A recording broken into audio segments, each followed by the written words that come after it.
Hello friends, welcome back to day 4 mini blog. ನಾವು full ರೆಡಿಯಾಗಿ ಹೊರಟದ್ದು ನಮ್ಮ ಊರಿದು ಜಾತ್ರೆಗೆ, ಉರುವ ಮಾರಿಗುಡಿ ಟೆಂಪಲ್ಗೆ.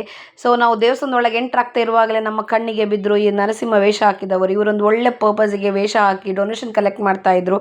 ಸೊ ನಮ್ಮ ಹ್ಯಾಟ್ಸ್ ಆಫ್ ಅವರಿಗೆ ಒಂದು.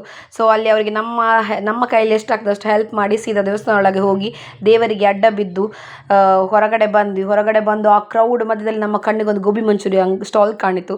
ಸೊ ಫಸ್ಟಿಗೆ ನಾವು ಗೋಬಿ ಮಂಚೂರಿ ತಿನ್ನುವಂಥ ಗೋಬಿ ಮಂಚೂರಿ ಆರ್ಡ್ರ್ ಮಾಡಿದ್ವಿ. ಗೋಬಿ ಮಂಚೂರಿ ಎಲ್ಲ ತಿಂದು ಅಲ್ಲಿ ಒಂದು 2-3 ಶಾಪಿಂಗ್ ಎಲ್ಲ ಮಾಡಿ, ಮತ್ತು ನನ್ನ ಮಗಳಿಗೆ ಒಂದು ಟಾಯ್ಸ್ ಬೇಕು ಹೇಳಿದ್ದು, ಅದನ್ನು ಸಹ ತೊಗೊಂಡು ಈ ಹಾಟ್ ವೆದರಲ್ಲಿ ಒಂದು ಐಸ್ ಕ್ರೀಮ್ ಇಲ್ಲದೆ ಆಗೋದಿಲ್ಲ ಅಂತ ಒಂದು ಐಸ್ ಕ್ರೀಮ್ ತೊಗೊಂಡ್ವಿ. ಐಸ್ ಕ್ರೀಮ್ ತಿಂತಾ ಇನ್ನು ನೋಡುವ ಬೇರೆ ಯಾವುದಾದ್ರೂ ಶಾಪಲ್ಲಿ ಶಾಪ್ ಮಾಡುವ ಅಂತ ಹೋದ್ವಿ. ಅದು ಯಾವ ಶಾಪಲ್ಲಿ ನಿಂತು ಶಾಪಿಂಗ್ ಮಾಡುವಾಗಿರಲಿಲ್ಲ, ಎಲ್ಲ ರಶ್ ಇತ್ತು. ಸೊ ಇವತ್ತೆಲ್ಲ ಏನು ಬೇಡ, ನಾಳೆ ನೋಡುವ ಅಂತ ಹೇಳಿ ನಡೆದುಕೊಂಡು ಹೋಗ್ತಾ ಇರುವಾಗ ನನ್ನ ಮಗಳ ಕಣ್ಣಿಗೆ ಬಿತ್ತು ಈ ಬಬಲ್ಸ್. ಸೊ ಅವಳಲ್ಲಿ ಆ ಬಬಲ್ಸ್ ಒಟ್ಟಿಗೆ ಆಟಾಡ್ತಾ ಇದ್ಲು. ಮತ್ತು ಒಂದು ಚರ್ಮುರಿ ತಿನ್ನುವ ಅಂತ ಚರ್ಮುರಿ ಎಲ್ಲ ತೊಗೊಂಡು ಇನ್ನು ಮನೆಗೆ ಹೋಗೋದು ಅಂತ ರೆಡಿ ಆದ್ವಿ. ಅಷ್ಟೊತ್ತಿಗೆ ನನ್ನ ಮಗಳ ಕಣ್ಣಿಗೆ ಬಿತ್ತು ಈ ಬೆಡ್. ಅವಳು ಇದನ್ನು ನೋಡಿದ ಮೇಲೆ ಅವಳಿಗೆ ಆಟ ಆಡಲೇಬೇಕು. ಸೊ ಅವಳಲ್ಲಿ ಸ್ವಲ್ಪ ಅಲ್ಲಿ ಆಡಿಸಿ ಮನೆಗೆ ಬಂದ್ವಿ. ಇದಾಗಿತ್ತು ನನ್ನ mini blog. Next mini blog ಒಟ್ಟಿಗೆ ಸಿಗ್ತೀನಿ. ಬಾಯ್ ಬಾಯ್.